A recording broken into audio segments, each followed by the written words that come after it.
Tonight on Joy News Prime, 550 new confirmed cases of COVID-19 takes Ghana's total count to 2,719, with 294 recoveries in a related development as work begins to trace persons who may have come into contact with the northern region's latest COVID-19 patients. Authorities say stigmatization is hampering that effort. 2 cases that were reported in Tamale, the male and the female, we did contact tracing and we had 189 contacts. The northern region's 3 confirmed cases, meanwhile, bring to 16 the region's tally of COVID-19 cases. Vice President Dr. Mahamudu Bawumia has meanwhile described as unfounded former President Mahama's criticisms of the Akufo-Addo-led government's handling of the COVID-19 pandemic. The leadership under a crisis, under the Dumso, and that under the coronavirus epidemic. So I ask a simple question: who will you trust in a time of crisis? Adding, Akufo-Addo has handled COVID-19 better than Mahama handled Dumso. Akuapem North Municipal Security Council directs traditional authorities to put on hold any public ceremonies having to do with the coronation of a new paramount chief for Akuapem. And in business, Joy Business set to hold industrialization forum exploring self-sufficiency amid the coronavirus pandemic. We're just wondering that we don't know what other triggers can be pulled in the future, and so why don't we prepare so that when those kinds of triggers are pulled, we are not caught pants down. Also in the bulletin, prime suspect in murder of Sogakope South Assemblyman said to have confessed. Marcus Ajagli was stabbed and shot because he tried to fight back. According to suspect Amy, the murder of Mauto was, and I repeat, was as a result of resistance by the disease, that it was not a contract killing. I'm Israel I, anchoring from home, and remember, Joy News Prime is live on digital terrestrial TV because we're free to air. And my name is Aisha Ibrahim, coming to you live from our studios in Kokomlemle on digital address GA09925339. The bulletin is also live on DSTV channel 421 and GoTV channel 144.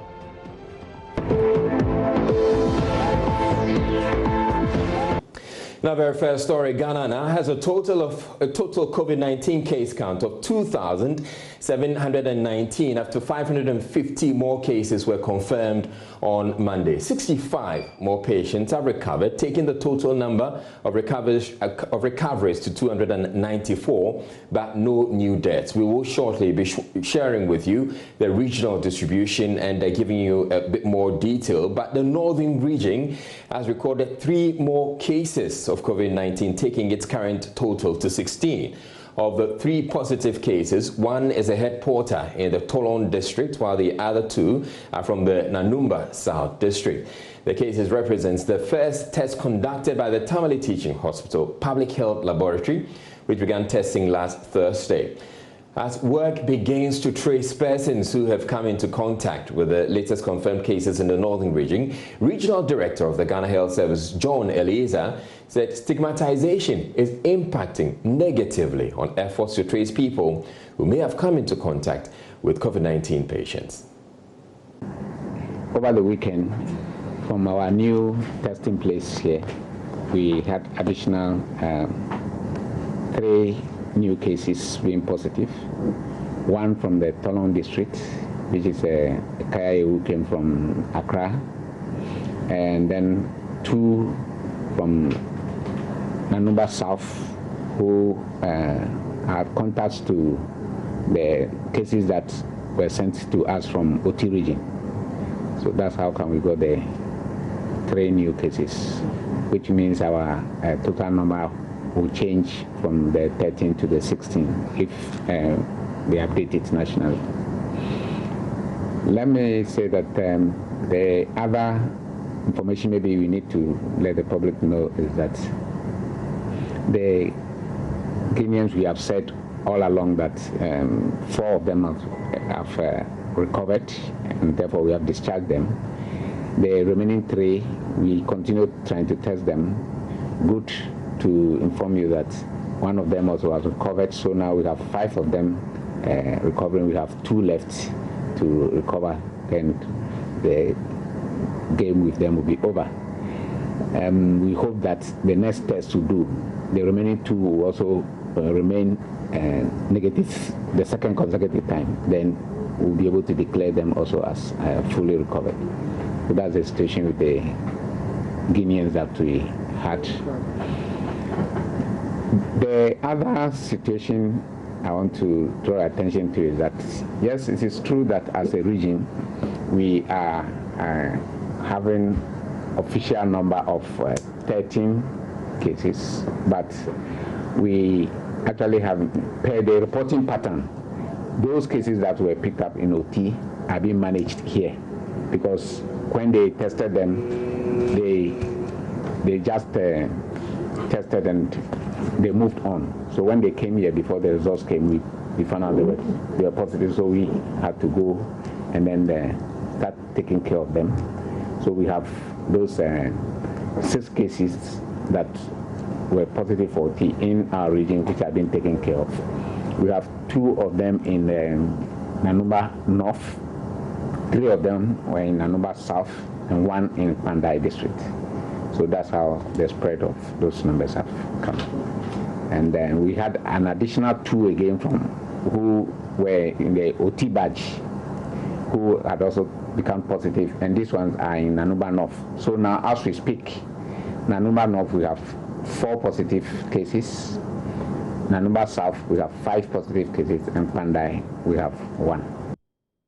In another development, officers of the Ghana Immigration Service at the Savelugu Inland Post have intercepted an Oye bus en route to Accra with 19 Burkinabe nationals on board. A statement signed by the Public Relations Officer of the Immigration Service in the Northern Region, Christian Kobla Kekeli Zilevu, said when the passengers were interrogated, it was revealed that they used unapproved routes into the country. Now, our regional correspondent, Martina Bugri, joins us with more on this. Martina, were we able to, or were the immigration officers able to get much information as to the motive for these people entering the country? What they just told us was that they were coming through, and the borders being locked, they used unapproved routes, and they were heading to Accra. But when they arrived in Savelugu in the northern region, they were intercepted, and they tried to bribe the officers. Each offered 100 Ghana cedis, and there are about 19, we are told.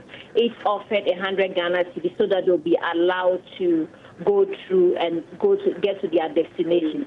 But they were stopped, they arrested, they relayed the information to their bosses, and they repatriated them back to, they sent them back to Paga, where they were repatriated back to their country. All right, thank you very much, Martina Bugri, bringing us that update from the northern region.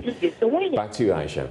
Also in this bulletin, the Ghana Water Company is warning the public against illegal water connections, as persons found guilty will be made to face the law. The warning comes on the back of complaints from residents of Choko here in Accra that they are not enjoying government's COVID-19 water relief package, even though some 60 million is supplied to the Accra West area where the suburb is. The Sanitation Minister, Cecilia Dapa, who has been touring the area to assess the impact of the presidential initiative, has meanwhile asked caretakers in charge of the community water tanks not to serve residents who show up without masks. Nancy Emefajiradosi has more in the following report. Empty gallons, buckets and basins lined up at various distribution points at Choko as residents wait for their turn to be served. At the first distribution point, the caretaker gave an outline of how he ensures the over 2,000 residents in his area benefit from the 10,000 liters of water daily. The tap is not open the whole day. We open it first in the morning and open it again in the afternoon for those who are not around to fetch. Twice a day. The Sanitation Minister, Madam Cecilia Dapaah, who was impressed with the arrangement, advised residents not to waste water. Excellent arrangement. So please, I will entreat you not to waste the water. There should be a receptacle here. This shouldn't be too full so that you don't pour the water around. And people should continue doing the protocol. At the next distribution point, crowds were gathered as usual. Madam Grace, the caretaker, seized the opportunity to announce the water was inadequate. So how is it going? Very fine. So in a day you serve the whole tank? It's sometimes three a day? A day. That but it doesn't reach us. Yes. But it's not enough for us. Wow. Because the down people over there, they don't have them. So what do you say to government? Thank you very much. Exactly. But we need one more additional. I will inform him. For the down over there. I will inform him. Spotting that many residents were without nose mask, Madam Cecilia Dapaah instructed the caretaker not to give access to anyone without a mask. People should wear their masks when they come here. Why am I saying that? Because if I'm fetching my water and you don't have a mask and you talk into my water. So without a mask, don't let them fetch the water. Thank you, That's the only condition I will give. At Chimwena, water was flowing through the pipes. The minister instructed the assemblyman to deploy unit members to ensure there's no wastage. This job is not for one person to do. You need several people to help. Otherwise, we'll be wasting water. Our final point was a chaotic scene, and residents were clearly not happy.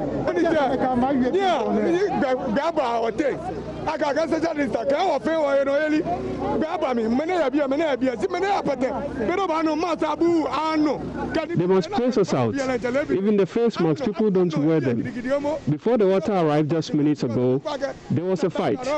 When you advise them about social distancing, they will insult you. They just don't know what social distancing is.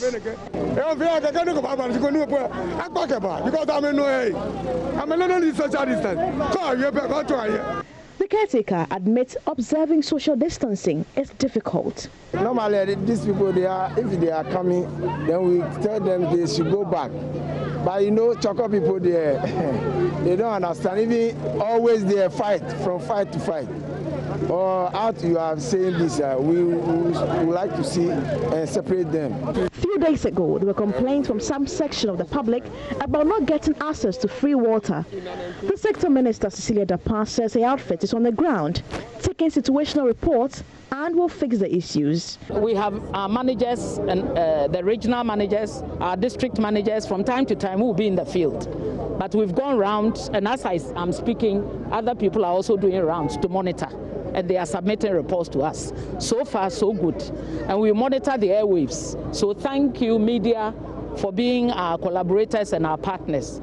We couldn't have achieved this feat without you. The Ministry of Sanitation and the Ghana Water Company say the inspection tour will continue. The Regional Chief Manager of the Ghana Water Company Limited in charge of Accra West, Taiko Kujo, is blaming challenges with supply on illegal water connections he says have increased. 50 million liters of water to these places on a daily basis. Are you able to continue? Or is it something Yes, because we cannot relent on our business in this time that we have this pandemic on our hands. So it is continuous, sustained work that we have to do to meet the demands of nearly 60 million gallons of water a day to our customers. Is there any challenge that you face so far?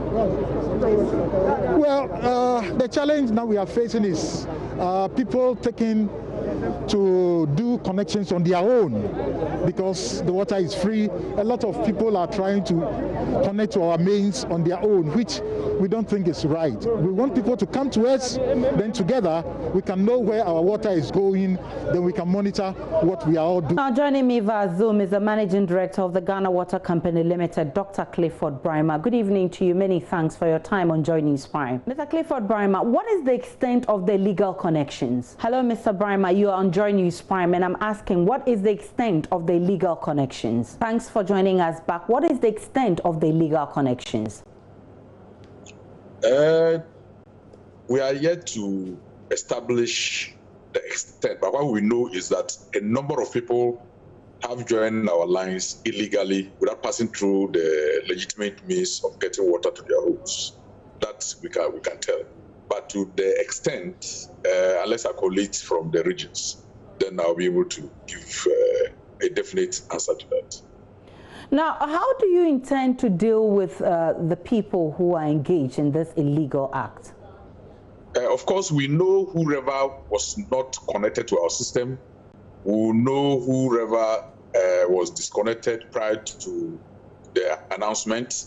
And once you start getting water, then you have become an illegal user. And then you take you through the processes of illegal connection to our system. Some people can end up going to the courts to face the law through the processes by the laws, so that whatever penalties that we slap on them, they slap and then we take our revenue from them. So how soon should we expect this to happen? Of course, as at now, the presidential directive is that no disconnections should be done. The people have connected onto our system illegally, but we still have to establish. And so it will be after June that we'll be able to fish them out. But we'll still have to measure the volumes of water that is being consumed by consumers, and that is the bill that is extended to government for payment, actually.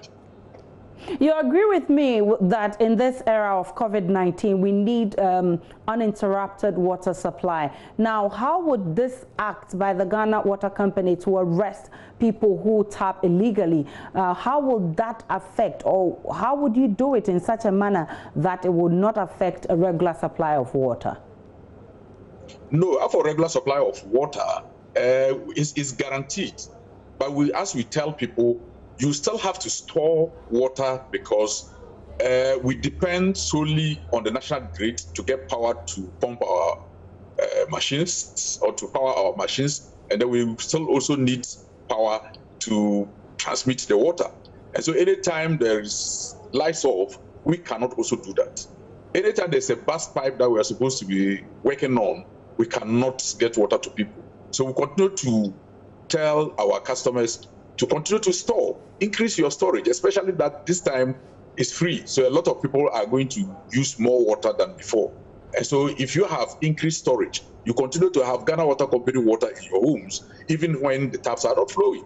So you still use Ghana Water Company water when it is. Even my house, I have large storage to take me for a number of weeks if there's a problem that we don't. And I encourage everybody to also do that, because we don't have a very reliable electricity source. Sometimes it goes off because they could also be having some challenges among themselves. When they are doing construction, especially if you go to Obichebele now, because of the construction that is taking place, some of our lines have been taken off.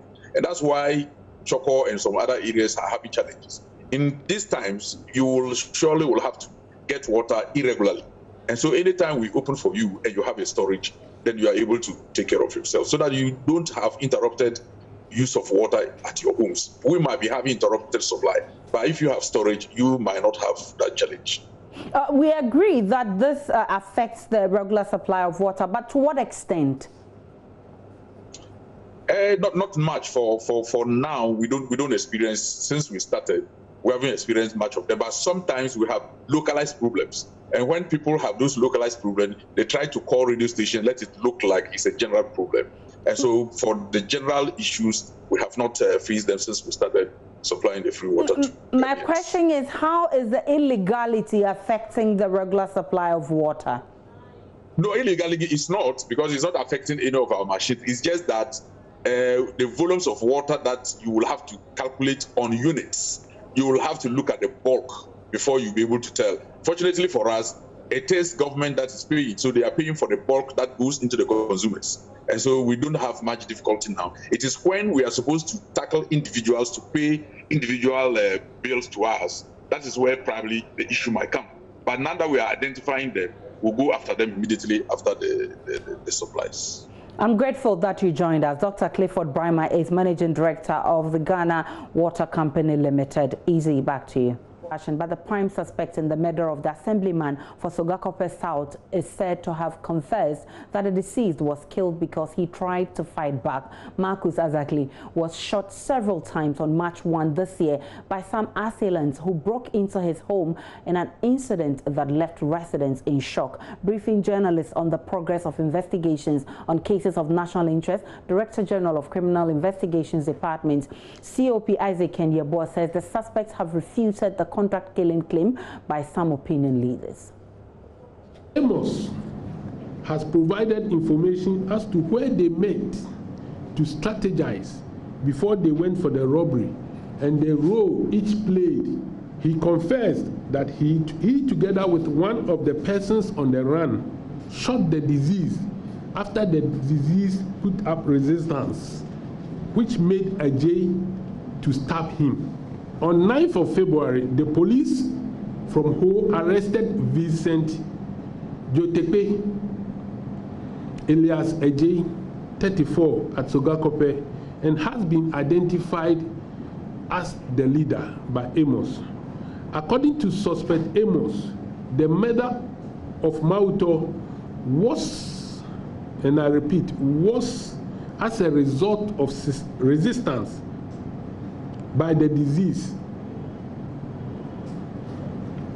during the attack, and that it was not a contract killing. Efforts are being made to arrest 2 members who are on the run.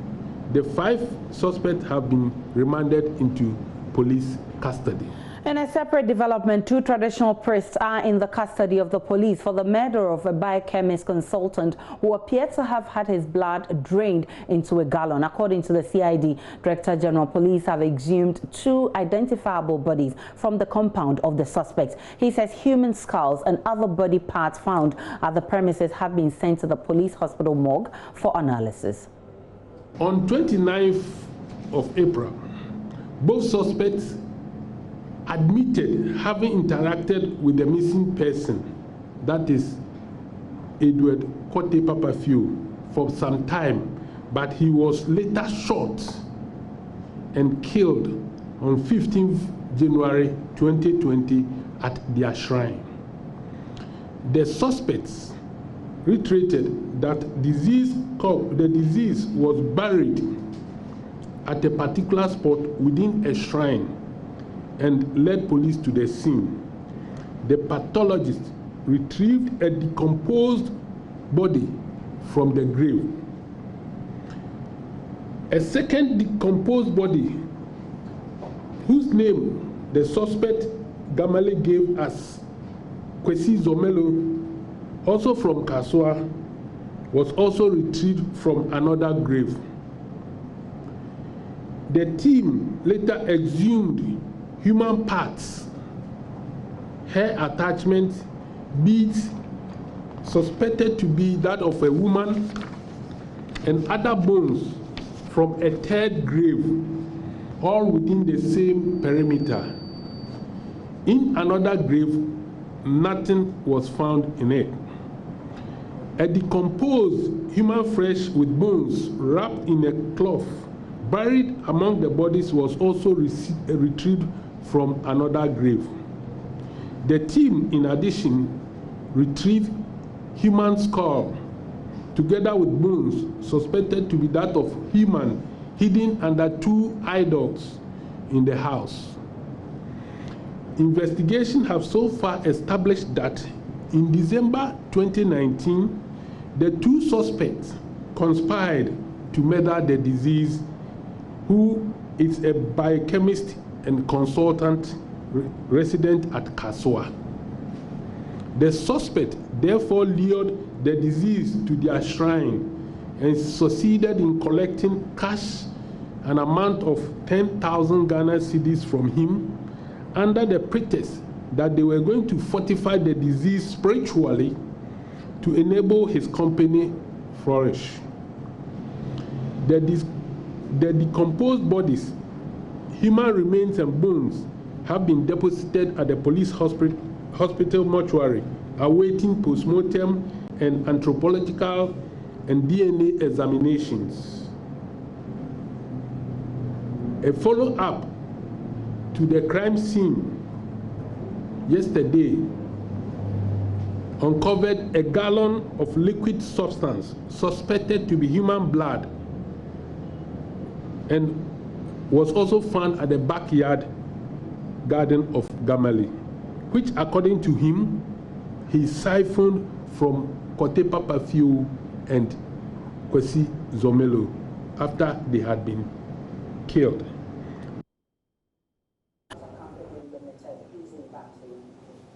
Now, Vice President Mahamudu Bawumia has dismissed as unfounded former President Mahama's criticisms of government handling of the COVID-19 pandemic, saying President Akufo-Addo has shown exemplary leadership qualities in this crisis. The former president, in a Facebook Live session, berated the administration for abandoning especially health infrastructure projects started during his administration and as a result weakened the state's ability to deal with the pandemic. With the vice president to address the press corps after chairing a COVID-19 meeting at Jubilee House on Monday, said President Akufo-Addo has clearly managed the COVID-19 pandemic a whole lot better than his predecessor handled the prolonged power crisis which happened under his watch. Latif Idris has more.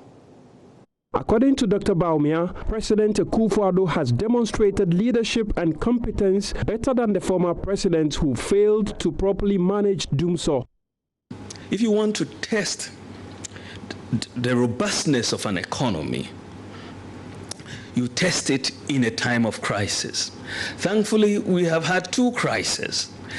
Under the NDC, there was an internally generated crisis, which was Dumso. Under the presidency of Nana Akufo-Addo, there has been an externally generated crisis, which has been the global coronavirus pandemic. I just want you to ask yourselves, how have these two crises been managed? The Dumso crisis, which crippled this economy for 4 years. What were the mitigating measures offered to businesses and individuals during Dumso? This was an internally generated crisis. So the difference couldn't be more stark between the leadership under a crisis under the Dumso and that under the coronavirus epidemic. So I ask a simple question. Who will you trust in a time of crisis? He added, contrary to claims that the Akufo-Addo-led administration has achieved very little during its time in office, there is a lot of evidence to challenge that argument. If you look at the data in terms of macroeconomic performance in any economy, since the year 2000, the tenure of the former president was the worst in terms of outcomes in macroeconomic performance. That's the data, it's not me saying it. The banking system was weak. Unemployment was rising. Our national health insurance was back to cash and carry. We had 4 years of Dumso with its devastating impact on our economy. And Nana Addo Dankwa Akufo-Addo took over the reins of government in 2017. After just over 3 years in office, he's been able to manage the transformation of this country, and we have been able to perform much, much better than the situation we inherited. In fact, the data is very clear. And so my humble advice to former President Mahama is to take a look at the data. This is not Green Book data, this is just the data, right? Take a look at the data before you speak. Otherwise, you will end up embarrassing yourself. The vice president also touted the administration's achievements in reviving sectors that were nearing collapse when they took over in 2017. The Kwapim North Municipal Security Council has put on hold all public traditional ceremonies having to do with the installation of a new paramount chief for the Kwapim traditional area. The directive follows the performance of some rich traditional rites at Ekropon last Friday, which attracted hordes of people in complete disregard of the ban on all forms of social gatherings. The incident has been widely condemned, and 4 royals are said to have been arrested and granted bail for their roles in last Friday's event. Municipal Chief Executive for Kapim North, Dennis Awaji, who is also chairman for the Local Security Council, told journalists the Traditional Council has been told to strictly comply with social distancing and other protocols should they decide to conduct any of the rites. Right, back to you, Aisha, now. Still to come in this bulletin, Joy Business set to hold industrialization forum exploring self-sufficiency amid the coronavirus pandemic. We're just wondering that we don't know what other triggers can be pulled in the future. And so why don't we prepare so that when those kinds of triggers are pulled, we are not caught pants down. There is more in business when we return from this break. Time now for business. Daryl Kwal is here with the details. Hi, Daryl. Hi. It's a great thing you're doing, the Industrialization Forum. How do we become self-sufficient in these times of the coronavirus pandemic, Aisha? Well, you know, it's really important. Very important. So as coronavirus eats the profits of industries and hits hard on growth of the sector, many businesses are faced with the choice of either shutting down or finding resources to survive. Well, Joy Business will be engaging industry players in the forum, and we are asking, on the track to industrialization, will COVID-19 provide the catalyst for self-sufficiency?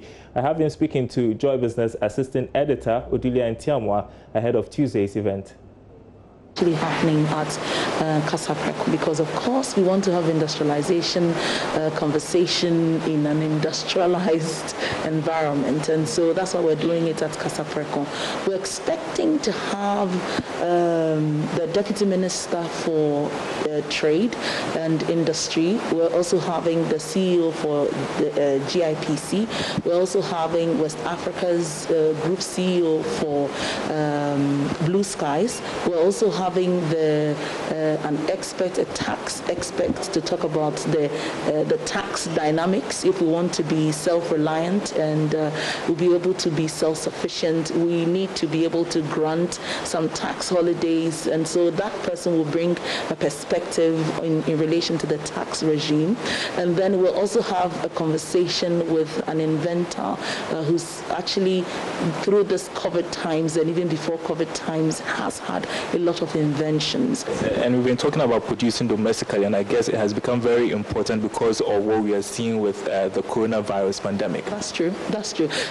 If you remember, before we went on lockdown, India decided that they were not actually allowing any importation of drugs from India, certain drugs. And so that quickly set the pharmaceutical sector actually working. And also everybody who was producing some level of sanitizers were not willing to export to other countries that were actually struggling. And so we're just wondering that we don't know what other triggers can be pulled in the future. And so why don't we prepare? Don't miss this conversation tomorrow, Tuesday, 9 a.m. Radio TV online. Now, globally, some airlines have outlined social distancing measures on board flights as they seek to operate in the wake of the coronavirus pandemic. Some have argued it is simply not viable. But here in Ghana, domestic airline operators are in strict adherence to the social distancing protocol, leaving seats vacant to ensure adequate spacing amongst passengers. But this decision will have cost implications. My colleague Sheila Tamaklo was on board Passion Air to explore these implications with the airline operators and passengers. For domestic airlines like Passion Air, flying during the coronavirus crisis means they have to operate under exceptional circumstances. They have to implement a number of hygienic measures such as regular hand sanitizing, compulsory wearing of face mask, and a principal guideline of social distancing on board. In order to ensure the social distancing on board, some seats are left unoccupied, translating into lower passenger load for the airlines. Samuel Tichi is the marketing and sales manager for Passion Air. Averagely, we take 35, 50, thereabout. So it's a good load. But with the social distancing, currently we are averaging or taking about 38 passengers. So you have about 40 seats going waste. Those ones. But parents traveling with their children can do that. They can sit together. That is allowed. Observing social distancing on board appears to be something quite challenging for the airlines. Because for most of these airlines, it means giving about 1/3 of their seats away. There's empty seats and this is money that will be lost. So the question now becomes, how will the airlines absorb this cost, and are passengers willing to pay an extra city or more? Now, as Ghana's cases of COVID-19 near 3,000, commercial banks are positioning themselves to improve on their services online and engage customers on social media platforms to minimize human interaction. It is for this reason that United Bank for Africa has introduced a new virtual system known as Leo, which offers customers the opportunity to engage and conduct their banking services in real time. Here's more on the platform. As the outbreak continues to wreak havoc on economies, human interactions are expected to reduce significantly in order to stop the spread of the virus. In view of this, the UBA, one of the few banks in the country driving digital innovation for its customers, has introduced the new virtual system known as Leo. Head of digital banking at UBA, Kenneth Iguanyi, said the introduction of Leo in Ghana could not come at a better time. Leo is the first chatbot in Ghana. Leo is just the name we give to this artificial intelligence platform that we rolled out. And what it does is that it underscores our innovation as a bank, because we are the first bank to roll out this kind of products in Ghana and across most African countries, as a matter of fact. And the feedback we've gotten so far is just so awesome, because Leo could not have come at a better time than now. Head of Marketing and Corporate Affairs at UBA Ghana, Emmanuel Jakpasu, used the opportunity to urge all customers to make use of the digital platform to transact business, as it's their way of contributing to the fight against the COVID-19. And that's your business update for now. Up next is sports with Gary R. Smith. Do stay tuned.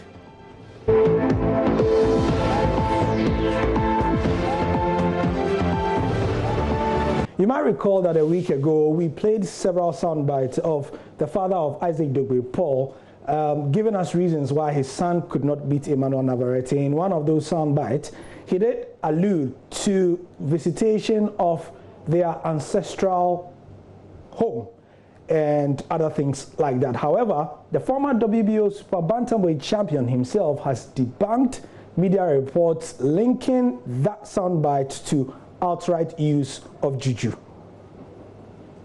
Hi, this is Isaac Royal Storm Dogbe. I'm here to address the current issues circulating in the media. Claims have been made by mainstream media and numerous negative news publications have been made. I feel it is my responsibility to address these rumors because it has my name attached to it. An interview was carried out last week. I'm sure a lot of you are aware, and I feel that certain words were misconstrued and the interview was misinterpreted to a certain extent. And I can understand why the media has chosen to use a certain narrative to sell their stories. But I want to make this very, very clear. I, Isaac Dogbe, I have no association with any fetish priest. I have never consulted any fetish priest to help me win any fight. I have always accredited my victories to God and to God alone. So it doesn't make sense that I will go to a fetish priest and consult him to help me win a fight. You can see the full-length interview on Joy Sports Twitter page. Now, this weekend, the Ghana Football Association have been trending after a Joy Sports interception of documents from the association's meeting on Friday made it known to Ghanaians that the GFA had inherited a certain amount of debt. We can now explain to you what the breakdown of that debt is from the Kurt Okrako administration after they informed their stakeholders in the meetings last week of legacy debts totaling 13.836 million Ghana cedis, almost 14 million. The FA say they have so far paid 316,000 of those debts, 550, and outstanding is 13,520,000. So a simple math of the second and the first will give you the outstanding debts we are talking about. Now, the highlights of those debts are what we show you. TTU say they are unpaid 7.6 million from an early 2000s FIFA goal project. So they say they are paid this amount, and the GFA says that's what they are supposed to pay them. Former Black Stars coach Kwesi Appiah has not been paid 4 months worth of salaries and bonuses totaling 1,043,785 Ghana cedis. So a car supplier from Dubai, where the GFA bought 2 cars, has to be paid a balance of 579,880 Ghana cedis. And the Diversity Implementation Committee, we are told that they have not been paid this amount, 450,000 cedis, for the current site of the GFA, which is at Ridge in Accra. Referees are also paid wages, owed wages, of 1,220,000 Ghana cedis. And then we have match commissioners who are also owed 283,000 Ghana cedis. And then finally, we understand that there's a TV set at the FA that costs 6,500 cedis that is yet to be paid. So that's it. You can see the full report of everything on myjoyonline.com, but those are just the highlights. And that's the sport for now. Let's do this again tomorrow. I'm Gary Al Smith. Thank you. Time now for showbiz. Becky is here with the very latest. Hi, Becky. Hello to you, Aisha. How you doing? I'm in love with your hair. Thank you. I was hoping you will say that. Thanks to Jay Just Hair for giving me this beautiful hair. But today we're talking about 3 music awards. Did you have the chance to watch it on TV? Of course, I wouldn't miss it for anything. And to get to know that this gentleman won it. What's his name again? Kofi Kinata won the whole. Sarkodie, all of them. My goodness, I mean, that was the climax. Kofi Kinata is the man. I mean, we'll be talking about Kofi Kinata, but let's take highlights of the awards.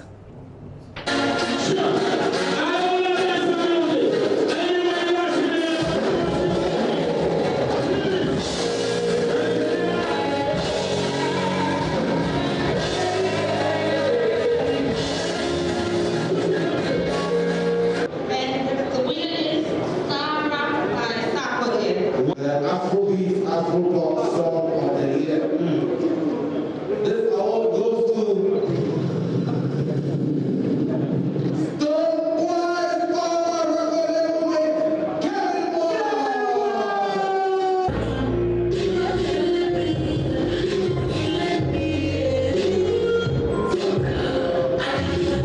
Little Act of the Year, ladies and gentlemen, for 3 music awards 20, and the winner is Shatta Wale.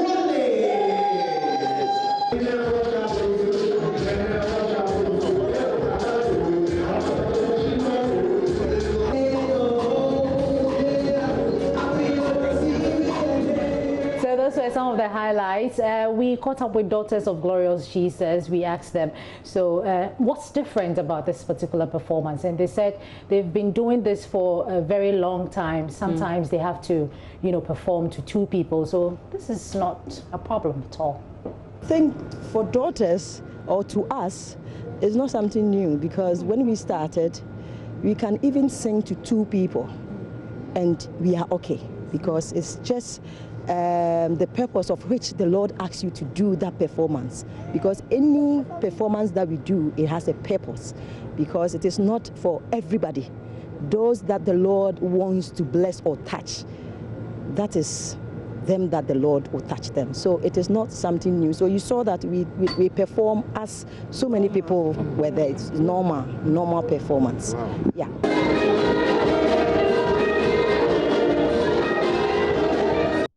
So the Daughters of Glorious, she says, everybody, but to your man, Kofi Kinata, yeah. Yeah, Morton say men shock and the Gugu Cup in him. Thank you. So Kofi Kinata won Song of the Year for his song. Yeah. And also High Life Artist of the Year. So we have something, a package of who Kofi Kinata is and what he stood for over the years.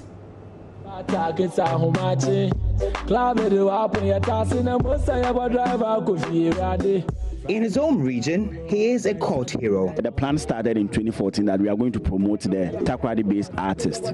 And it is not for nothing that the people love him. His originality and uniqueness set him apart. He is called the Fanti God. The former high-grade family signee is not shy to acknowledge the man who held his hand and showed him the way in the industry. And with hit after hit, the hip life and High Life Artist is among the top music acts in Ghana. The support from his home region has been great. The DJs, the pubs, the churches, the streets all love him. And it is no surprise he backed the biggest award at the just ended 3 Music Awards. 3 Music Awards 2020 Song of the Year goes to Things Fall Apart by Kofi Kinata. The singer tweeted after he was announced winner. Thanks to God and thanks to all those who voted, we won 2 awards, Song of the Year and High Life Song of the Year. But this will not come to him as a surprise, and an even compelling video for a poignant message. We said a lot of things in the song and we were supposed to show that in under 3 minutes in the video, so it wasn't easy. Kofi Kinata, our star for today. Move.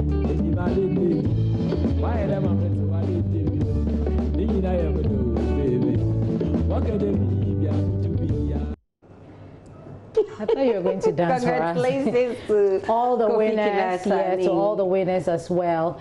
But Aisha, on a sad note, let's talk about Bishop Bernard Nyarko. He passed, and we've been speaking to his brother to find out from him what exactly happened. Yeah. We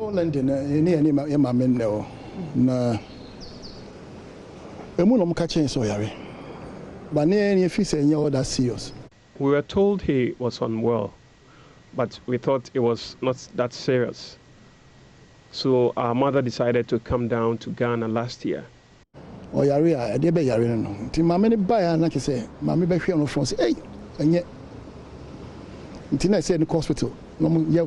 body scan.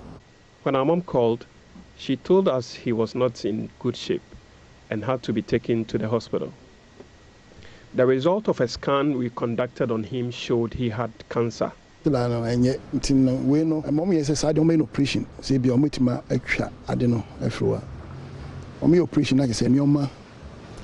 That's really sad to the Commonwealth fraternity and also to all of us who watch their movies. Yeah. May he so rest in peace. Yes. And that'll be it for Showbiz. Thank you so much, Becky, for bringing us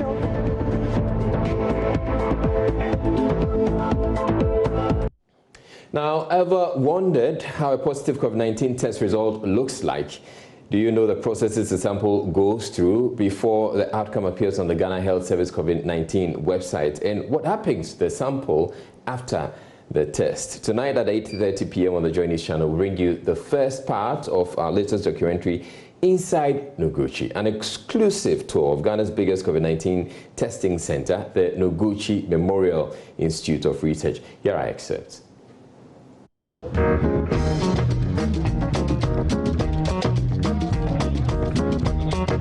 It's our COVID-19 special, and prior to the COVID season, I would say that the Noguchi Memorial Institute was not as busy as it is now.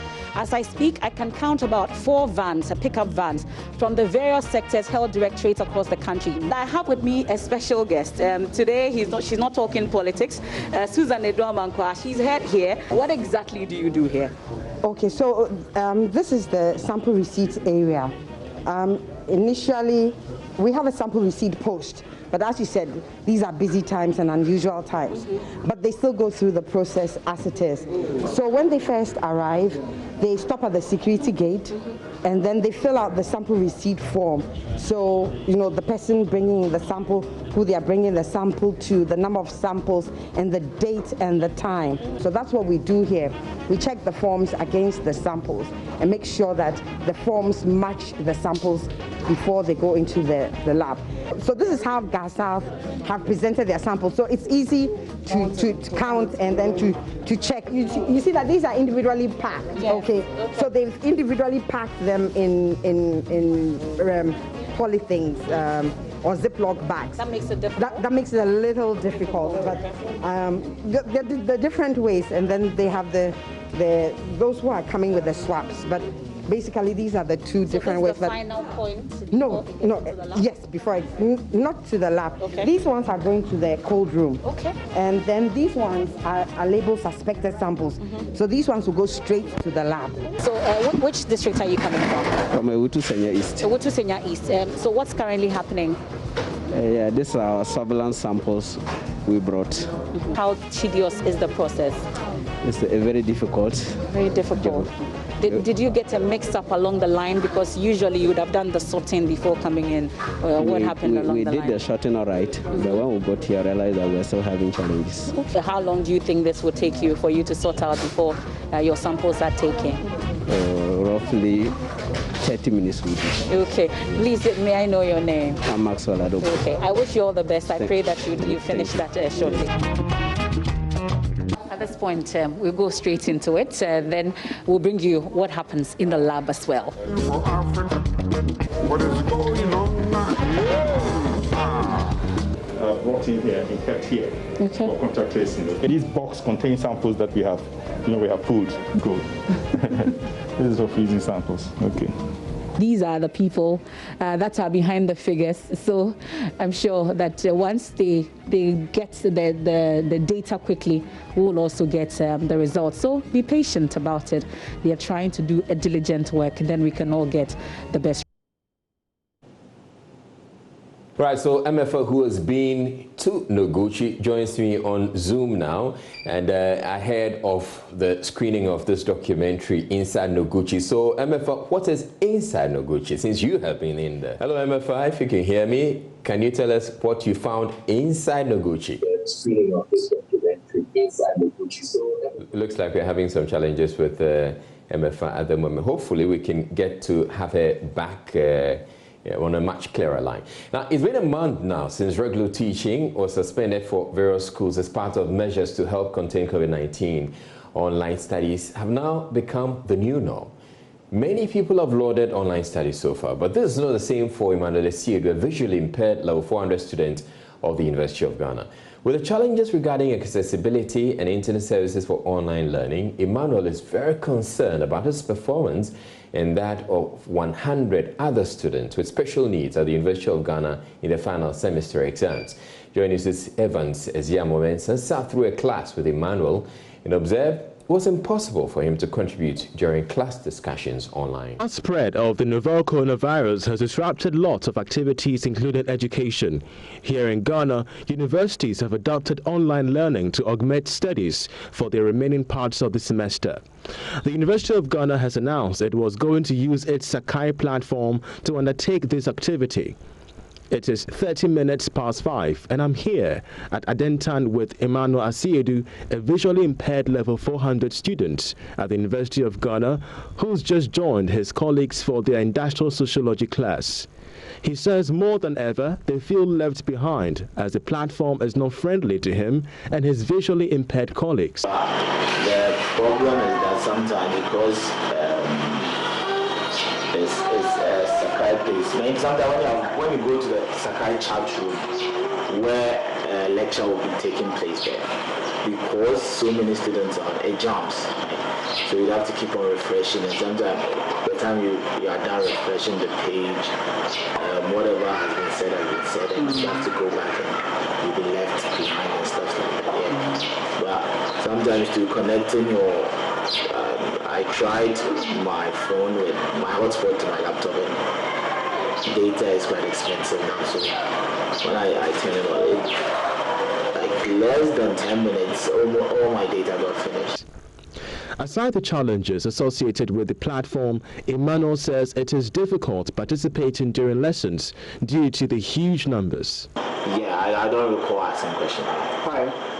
It's a large class, and as I said, keeping up is very difficult. So by the time I'll finish reading the lecturer's message, right, time would have been far gone. You get it? Because as I keep on swiping, I have to read and make meaning out of whatever the lecturer has sent onto the page. And other students to be sending messages. You get it? So the messages pile up. Emmanuel says he's uncertain what will happen if the school decides to conduct its end-of-semester exams online. I don't know. I think it will be very, very difficult for us, students especially visually impaired students. Not all of us are privileged to have access to the internet or have access to laptops or computers.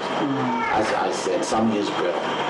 So just imagine how would those people do it, or how would some of our colleagues who get online and right, even those of us who have access to laptops, how are we going to get online and do this? Because it will be the first time. It will be very challenging. Over there we have centers that we go and take our exams, so to do our exams there. It's a laboratory for us. So when you get computer, so when you go there, they just put all the questions onto the desktops for us to do it. But since we are home, it will be very, very challenging. Maybe the school decides to come for me here, or maybe they will come and set up things for me here to take the exams on. With the digital divide that has been deepened by the online studies, issues about inclusive education has been brought to the fore, and steps must be taken to rectify same. Failing which Emmanuel and his friends will continue to be locked out of the educational system in Ghana if this pandemic does not come to an end anytime soon. Evans Azio Momentous report for Joy News. As part of measures to curb the many road traffic accidents which claim over 2,000 lives in Ghana annually, the Northern Regional Minister is calling on the National Road Safety Authority to introduce on-the-spot fine for drivers who leave their broken down vehicles on the road. Alhaji Salifu Saidi says scores of lives have been lost in the country as a result of these faulty vehicles that are often left in the middle of the road. He tells Joy News until such an action is taken to serve as a deterrent, that norm of drivers abandoning their faulty vehicles on the road will not end. Alhaji Salifu Said spoke to Joy News as part of our Arrive Alive campaign. Safety units, they can come out with on-the-spot fines to vehicles owners whose vehicle gets breakdown on the roads, and they don't move them immediately out of the major roads, because those things cause deadly accidents. Like somebody have a truck, either a long truck, a tractor, a combine, a grader, a tipper truck, they just park it just for the fact that there is a technical fault, and they leave the vehicle on the road. If they don't have money to fix the vehicle, they must look for tow vehicles to tow it on the road. The vehicle shouldn't stand for more than 24 hours on a road, because it is very common in our part of the country. And sometimes they are in some hidden corners, caves, and it's very terrible. Yeah, we have a special documentary coming up inside Noguchi. So if you have any questions regarding the tests the COVID-19 tests that we're taking or we're conducting here in Ghana, this documentary should answer all of that for you. But the person who put it together is MFA Pao, and she joins me via Zoom. Hopefully, the line is going to be a lot clearer now. Hello, MFA. So I was asking you earlier, you have been into Noguchi. You have been in there. Can you tell us what's in there? I won't tell you all that just yet, Israel. But tonight, in a bit, that's coming up. But I totally love the experience, and I would want you to experience it as well. Everything that the samples that we take, both from the contact tracing and as well as the clinicals goes through, that's coming up on Inside Noguchi shortly. We got a rare tour from the lead virologist at the Noguchi Memorial Institute, Professor William Ampofo. He took us on that tour and gave us everything that we need to know. I'm sure you don't know how a positive test results looks like. For me, I thought it was just like a pregnancy test kit, how it looks like, but that's not it at all, Israel. So look out for it tonight. You get to see how a positive result looks like and how a negative result looks like when it comes to the COVID-19. All the way to after testing, what happens to the samples that we take is also coming up. You will get to know. So just wait, and then you get to know what's inside Noguchi. All right, thank you very much, MFA Power. And Inside Noguchi comes up in just about 15 minutes, so do stay tuned in. Aisha. And I'm also looking out for Inside Noguchi to learn more. Now, wash your hands regularly with soap under running water. This is probably one of the most commonly uttered pieces of advice by health authorities since the outbreak of the COVID-19 pandemic. But how do you wash your hands if you don't have access to clean water? This is the plight of the residents of Atebubu in the Bono East region. Joy News' correspondent Anna Sabit was in the community and came through with this report.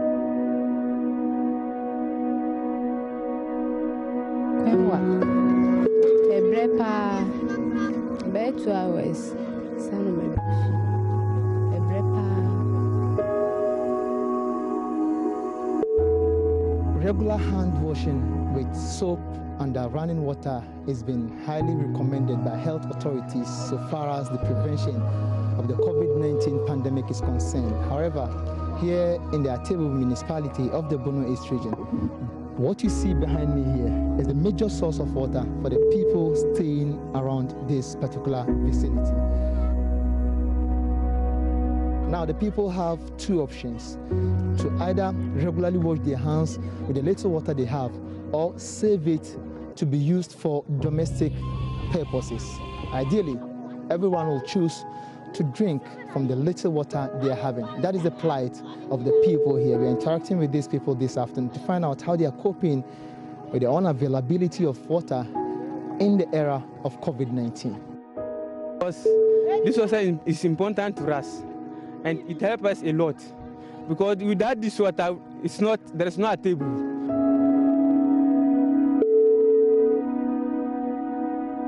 And the water we are using, that's the water the animals too are also using.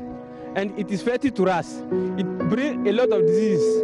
Because when we look, this water, time of rainy season, it carries a lot of feces to the water. And we are also using the water.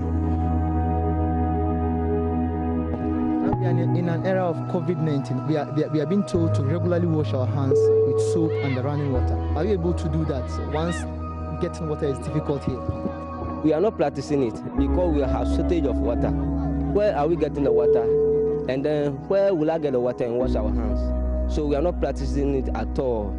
You step in the water with your feet, put your hands in it and then fetch it for drinking, washing of hands, and etc. Don't you think people will even carry virus into the water in this coronavirus season? Yeah, people can carry virus into the water, and we can't do anything to stop them.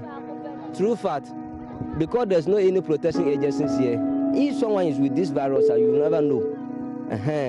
So the virus can carry into this water easily. While residents here may want to follow hygiene guidelines necessary to stop the spread of the coronavirus outbreak, access to potable water or lack thereof is preventing them from doing so. They, however, have a simple but necessary plea to authorities. Yes,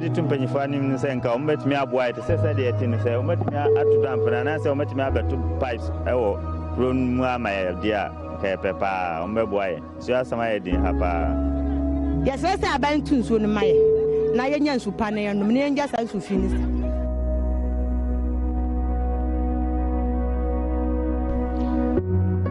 Reporting for Joy News, Anas Sabit, Atebubu.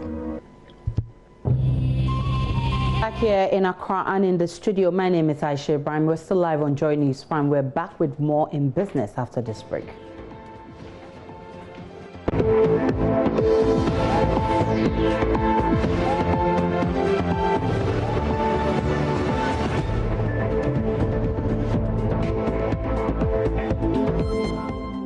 Welcome back. We have some more business news for you on Joy News Prime. Now, traders at the Accra Arts Centre are counting their losses as the coronavirus hits hard on Ghana's arts industry. Having raked in millions of cedis in revenue from the Year of Return and beyond the return initiatives by government, a visit to the centre by my colleague Charles Aite shows that the majority of traders have closed their shops, leaving the once vibrant arts centre a ghost market. There's more in this report. Day in and day out, the Accra Arts Centre hosts thousands of tourists and revelers of African art. This centre, which hosts over 3,000 curators of arts and crafts, rakes in about 50,000 cedis a day. But things have taken a dramatic turn since the coronavirus struck in Ghana. Almost 2 weeks now. Nothing actually is going on. The market is as dull as anything. Kwame Amachi oversees traders here who deal in the sale of kente, a rich hand-woven traditional cloth that sells faster than any traditional material at the art center. He says traders are biting their nails in despair. If previously we were doing, let me say, like 10,000 a week, currently nothing is going on. So people are coming here whereby they don't get anything. So they don't really want to come. That's why the shop's majority is closed. I can tell you, if you go around, majority can tell you nothing is really going on. This side? Yeah. So he'll be showing us the shops that have been closed down amidst COVID-19 and its effects on the art center here in Accra. Okay. You can see. Look at the empty shops. You see? You see? We continue, empty shops. We are trying to engage the government due to that loan for small businesses. Yeah, that's what we are trying to work on it so that we can get something for our members to also start business with, because these ones indirectly, their business is almost done. I came across Ejiri Blankson, a shop owner at the art center, already counting his losses. Massa, I cannot even tell you so much. This thing there, I can't even think about this. It's very bad, especially our business, because we were dealing with the foreigners. So now they won't come. So we are down. Can't you see all the market are closed? Yeah, because of the COVID-19. And the good, probably I would say, is can start from 1,000 we can make it. And today, as I'm standing here, or you're interviewing me, even a penny of Peswa is out totally. During the Year of Return, the art center here in Accra was kind of a gold mine for thousands of tourists who thronged this particular place to buy for themselves African paraphernalia and everything traditional. But you can see around me the empty shops and the virtually empty spaces here at the art center. Traders are saying that they want governments to intervene as a matter of urgency. They want their shops reopened and they want business back to normal. But in the scourge of COVID-19, they remain uncertain as to whether or not their business could survive or collapse in the long run. I'm Charles Aite for Joy Business. And here's a look at how we are ending the day on the commodity market. Here's a look at the latest numbers.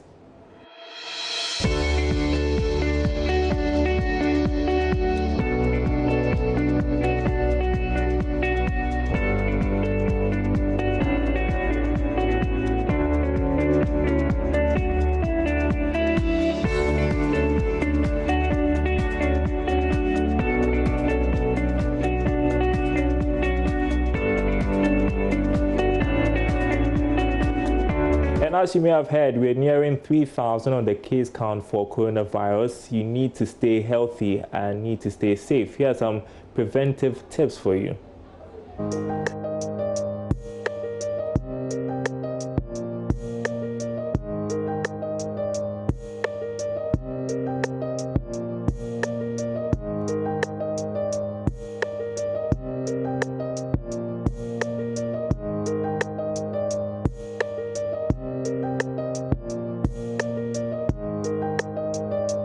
Dole, a tasty and fruity yogurt. Alive soap. Your life matters to us. Stay alive. Magdan Shipping, your total logistics partner. Petrosol, a delightful experience. Pollard Life Assurance, we've got you covered. And Carex kills 99.9% of bacteria. Say yes to life. And that's it for business. My name is Darryl Kwao. More news on our website, myjoyonline.com/business.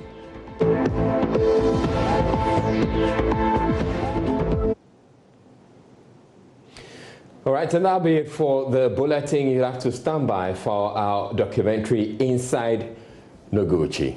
I'm Israelite. Thank you very much for watching. Have a good night. And my name is Aisha Ibrahim. Many thanks for watching. Enjoy the rest of our programs.